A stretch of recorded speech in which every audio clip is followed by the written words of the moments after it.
Greetings, Starfighters. Welcome to episode 2 of season 9 of Shameless Cashgrab, a season that is off to an amazing start. Not because of the movie. If you watched the last episode, you know that I actually kind of hated it. But because the view count has been amazing. It is over 200 last time I looked, after less than a month. That's a bit unusual for this show. In fact, I haven't had any episodes crack 200 since like back in season 3. That was about 3-4 years ago. So yeah, I'm not sure what I did, and I'll be honest, I'm not really expecting this episode to do anywhere near as well. I do not sure why exactly. I just think it might have been a fluke. But anyway, so today's movie is a movie called Prince of Thieves. No relation to the Kevin Costner one, which is actually a legit good movie. It just had one of those backlashes that a lot of popular 90s movies got. Sometimes fair, sometimes unfair. And I'm not going to say that the Kevin Costner movie is without its flaws, but I do think it's better than a lot of people think it is because it just kind of got memed into oblivion. But anyway, something that this one has in common with the last movie is this is based on a book, and it actually has it on the back of the DVD case here. Specifically, Alexandre Dumas, the Three Musketeers guy, which could go either way, because I'm not sure if you're familiar with the book version of Three Musketeers, but D'Artagnan's kind of an asshole in the books. That doesn't come through in the movies, and honestly, I think that is a very wise choice that literally every person who has ever made a Three Musketeers movie has gotten right, even the lesser movies. So, the battery's starting to get low there. Okay, let's jump into Alexandre Dumas, The Prince of Thieves. Okay, so I've now watched The Prince of Thieves from 1948. Plot summary courtesy of the movie database, with some grammar corrections made by me. After fighting in the Crusades alongside Richard I of England, Sir Alan Clare is returning home to marry his betrothed Lady Christabel. Accompanied by his sister Lady Marian Clare, the two are intercepted by Robin Hood and his band of merry men. Recognizing a friend of King Richard, Robin informs them that Lady Christabel is to be married to another against her will in the interest of politics and her father's fortune. The three team up to rescue the fair lady. First thing I noticed about this movie, and maybe it's just me, but despite being made 2 years after the last movie in this set, the visual quality seems worse. Could just be the transfer. Admittedly, that's not exactly without precedence on this show, but if not, well, so long as the main character is likable and the villain isn't set dressing, this is probably going to be better than the last one. The interception from the plot summary happens fairly quickly when Robin Hood and Will Scarlet stop another bandit from robbing Sir Alan Clare and his sister as they stop for water. The other merry men show up shortly after, and they got a decent amount of extras here, much like the last movie. I don't know if I spent enough time pointing out the things the previous movie actually did fairly well, but in my defense I was distracted by what a massive douche nozzle the lead character was. Anyway, so far this movie's Robin Hood is, well, I want to say better than the last one, but I'm not sure that's fair. In the last movie, Robin wasn't actually the main character, his son was, and that Robin was considerably older than this one. I can say I like him, at least so far, better than Robert, but that's not exactly a high bar. His obvious flirtation with Marian, and we actually get a Marian in this movie, is a bit forward, but he's not grabby or negging, so I can roll with it. Anyway, the plot gets moving pretty quickly, as before we're even 8 minutes in, we're already caught up with what the plot summary said. Some political stuff goes on here, centered around monarchy and arranged marriages, during a conversation at the home of Robin's foster parents during dinner. Coincidentally, the bandit from earlier, whom Robin wounded, is being cared for at this home, but Robin doesn't know that yet. And for the record, Robin's foster parents don't know that he was a bandit. They think he's a hunter who was accidentally gored by a boar. But the bandit seems to not be a simple bandit, as after spying on the dinner, he uses a candle to signal to a group of armed guards on horseback out in the woods near the home. Though it's not them that knock at the door seconds later, but Friar Tuck, who Robin is meeting for the first time in this version. along with Little John and Will, who are also at the dinner. I mean, Little John and Will are also meeting Friar Tuck here. Wow, I really could have written that paragraph better, but let's move on. Robin's foster mother mentions the wounded hunter upstairs when Robin hears a strange noise, and he pieces together reasonably quickly who it is. The bandit, or rather assassin as we learn, tries to bean Robin with a water jug, but misses and gets... Well, I think this is supposed to be a fight scene, but honestly it looks like the guy just gives up after one missed swing. Anyway, he reveals that he was sent to kill Sir Alan, and that's when the guards outside attack. A fairly lackluster fight scene ensues, not helped by an out-of-place bit of slapstick with Friar Tuck that lasts all of a second and doesn't match the tone of the rest of the battle, before or after it. You know, for all its faults, the last movie had better fight choreography than this. After the fight, Robin and Sir Alan decide to go to the castle to retrieve the MacGuffin, I mean the Lady Christabel, from the Lord of Nottingham. Anyway, the bandit/assassin from earlier, who Robin threw out a window during the battle, is able to overhear everyone discussing where to meet if they get separated, and is able to get away without being seen. So that'll probably be a problem later.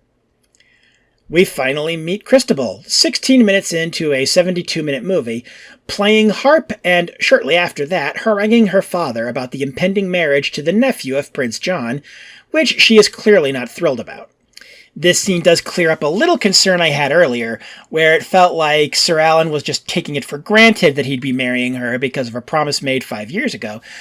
But in this scene, she quite bluntly makes it clear to her father that she still wishes that were the case. This is all very tell instead of show, but yeah, it was the 40s. I don't know how prevalent that idea was in Hollywood yet. And it is also entirely possible to go too far in the other direction. As SF Debris said about the movie Titan AE, I'm usually the first person to say show don't tell, but in this movie's case, show is having to do all of the work because tell fucked off early for the weekend and didn't come back on Monday. Back to this movie, we also meet said nephew of Prince John during the scene, and that is what I will be referring to him as going forward, since I don't actually remember if they bothered to give him a name in the movie. And this guy is just the right kind of skeezy that you won't feel even slightly bad when he either dies or gets humiliated in the finale. Just a few lines of dialogue and already this guy's a better villain than the last movie. Such as when the bandit/assassin arrives at the castle and announces that he failed to kill Sir Alan, and he, Prince John's nephew that is, orders him hanged. The wounded and nearly delirious bandit/assassin manages to blurt out the name of the merry men's meeting place before being dragged away, leaving everyone uncertain what he meant. I'm sure they'll figure it out at a time that will be most convenient for the plot.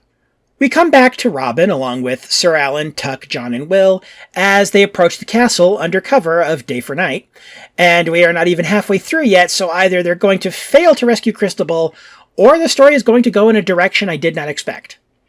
Using Friar Tuck as a distraction, since he was on his way to that castle anyway, Robin and Sir Alan, who totally should have been seen by the castle lookouts, but I digress, are able to get inside the castle walls, and Alan and Christabel are reunited and share a kiss that would probably be way more passionate if this wasn't the era of the Hays Code. Anyway, Robin gets spotted by the guards in what honestly feels like a contrived screw-up, and when the guard who sees him calls for help, it highlights one failing of the movie that I wasn't sure about up to this point, but now it's clear. There is more than a little repetitive dialogue in this movie. Some lines are said as many as 4 times by the same character. And I mean like in a row. And even in instances where some repetition would make sense, it still doesn't work because the line being repeated would need to be louder and said by more people. I hope that makes sense. I started getting sleepy while writing this part of the script. Not the movie's fault, I was just watching it late at night after a work day, which was probably a mistake. The fight scene that follows is pretty weak, to be honest. Robin manages to get a halberd away from one of the guards, but loses it almost immediately. He eventually gets captured after Sir Alan is accidentally knocked into the moat before he can escape with Christabel, meaning she's still in the castle, as are Robin and Friar Tuck, making this whole segment essentially padding. This is some real monkey's paw shit here. I wanted a better lead character for this movie than the last one, and I certainly got that. Got better villains too. But not much else, though. Honestly, even the costumes and sets aren't as good as the last one. Well, Set dressing, at least. More on that later. So there are some shenanigans with Christabel's maid, whose name I missed if they even gave her one. She provides a few laughs, one of which is unintentional, I think, that being her, what I will charitably call, Irish accent. Oh, her name's Maud. Okay. Lucky for me, someone said her name again while I was typing the last part. Anyway, she tells Tuck, who has managed to evade the guards, somehow, where Robin is being kept. Her involvement with everything was never set up, by the way. She just sort of knows what the heroes of the movie are doing and is going along with it. She even helps Robin escape, which seems to happen pretty quick. I've had bathroom breaks that lasted longer than Robin was actually imprisoned. And they leave with Christabel, so, there's still like 35 minutes left in this movie. How are they going to fill out that time? Oh, more repetitive dialogue, I see. From when the Baron et al. Are informed that Robin's escaped. You know, I think maybe this scene could have been funny, if not for the fact that the score is fairly serious during this sequence. Hey kids, can you say tonal inconsistency? Yeah, I knew you could. The escape also feels a bit longer than it needs to be, though admittedly I'm not sure where I'd cut, so yeah, we'll call that one a wash. And I do find it amusing that it's repeatedly implied that Maud has hooked up with multiple castle guards, but no one tries to slut-shame her for it. In a movie set in, like, the 14th century, I think, I probably should have looked that up, and filmed in the 1940s. That's impressive, honestly. Oh, and Marian gets a mention after having been absent from the movie for about 20 minutes, having been left behind at Robin's foster parents' house. You know, props to the movie for not killing them off. I think if this movie were being made today, they would totally do that.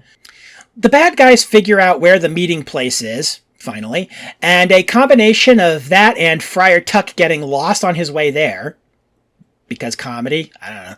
Christabel is captured before Robin and Marian arrive to find Tuck, Sir Alan, Little John, and Will Scarlet beaten up but alive, making the part where she had escaped from the castle pretty much completely pointless. This was a total plot cul-de-sac. And then we get a training montage. Okay. Anyway, Marian starts flirting back with Robin finally, with about 26 minutes left to go in the movie. And we're also getting side scenes with unnamed characters. This movie really likes to waste what little time it has, doesn't it? That said, I do like the sequence at the Merry Men's camp between Robin and Marian. The actors play off each other quite well here. They certainly managed to compensate for the lack of on-screen build-up. Like I said earlier, Marian is not in most of the middle of the movie, and last we saw her, she was pretty ambivalent towards Robin at best. We move on to a scene of Marian and Maud swimming in a lake that doesn't show a lot, but I'm still kind of surprised that got past the censors of the time. And Marian is, of course, kidnapped when the Lord of Nottingham and his guards stumble across them while riding. Just one damsel in distress wasn't enough for you, movie? So yeah, the rest of the movie goes pretty much as you think it does. Robin, John, and Will are able to get into the castle, with the latter two posing as guards, bringing in Robin, who surrendered in exchange for Marian. Sir Alan leads the rest of the merry men in an attack, but not before Robin and Prince John's nephew get into a one-on-one sword fight, because we have the classic "no one kills you but me" trope, which is honestly overplayed in my opinion, but I digress. Marian and Christabel are rescued, and the final sword fight, because the nephew got away earlier, happens, and, earlier I forgot to mention that after being kidnapped, Marian was going to be married off to the other bad guy that I didn't really talk that much about, while Christabel was to be married off to the nephew of Prince John. This other bad guy, I think his name was Philip or something, I don't know, he just kind of was just... I don't know why he was there. Anyway, so the final sword battle is actually two simultaneous duels. Now, one would assume that it would be Sir Alan fighting the nephew and Robin fighting the other guy, right? Since the nephew was going to be the one forcibly marrying Christabel, and the other guy, Philip, was going to be the one forcibly marrying Marianne. Right? Nope. That is not how this movie do. But whatever. Yeah, Robin and Alan win, of course, though Alan's opponent is defeated so offhandedly it actually took me a minute to realize that it had happened. Robin's battle drags on a little bit longer and is one off fucking screen. Ugh. But he wins. Alan and Christabel get to have their wedding that was promised them 5 years ago, and Robin and Marian are married at the same time. Little rushed, but whatever. And also Maud and Will Scarlet get married because they have so much in common, like being gingers and being gingers. Whatever, the end. Random thoughts I had while watching the movie. 1. Bit of an aside here, but the IMDb summary for this movie is kind of gross. Pretty sure an incel wrote it. 2. I kind of feel like in a later era of filmmaking, this movie could have been a really exciting romp. I honestly blame the general conservatism of the time for holding it back, the relatively respectful treatment of Maud aside. 3. Another thing that doesn't help is what little attempts at humor there are in this movie are half-hearted at best. Rather than having the entire fight scene have a sense of whimsy to it, making this a full-on action comedy, a fairly straightforward fight scene will have 1 to 2 seconds of slapstick in the middle of it before going back to normal. That's not funny, it's jarring. 4. It feels like every third line of Friar Tuck's exists solely to remind the audience that he's a monk. 5. The one bit of comedy in this movie that I can honestly say worked for me was during the scene where Robin was teaching Marian how to shoot an arrow, and she ends up shooting Little John's hat off his head while he's napping against a tree. And his reaction when he wakes up is to simply shake his head and walk off. That was a genuine laugh, and I'm also pretty sure that was intended to be funny, so points to you, movie. And 6, I'm not 100% sure, but I think this movie reused sets from The Bandit of Sherwood Forest. The gallows where they take Robin to be hanged before the final battle in the movie looks pretty much exactly like the meeting room from the scene in the previous one where the big bad repeals the Magna Carta. Final verdict. I'm still going to rank this movie higher in the season wrap-up than The Bandit of Sherwood Forest, but that's not saying much. We did get a better Robin Hood this time around. The villains had more screen presence, and I liked Maud, but that's about it. The muted colors, the failed attempts at humor, the uninteresting fight scenes, the repetitive dialogue, Marian being underutilized, and now that I've had more time to think about it, the movie doesn't really balance having two main protagonists, Robin and Sir Alan, all that well. There's potential here, I'll give it that, and I don't hate it at all, but the 3 remaining movies in this set would need to fumble hard for this to have a realistic chance at the top spot in the season wrap-up. Certainly not helped that we literally do not see the main villain die. We don't even hear him die.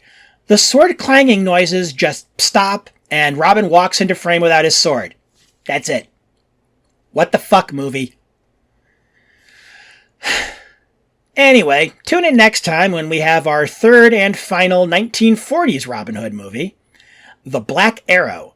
This one is also based on a book, but I'll get into that then. Have fun, stay safe.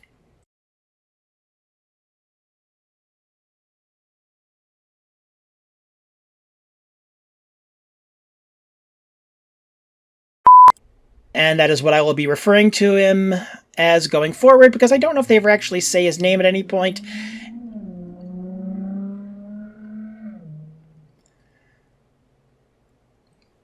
I hate motorcycles.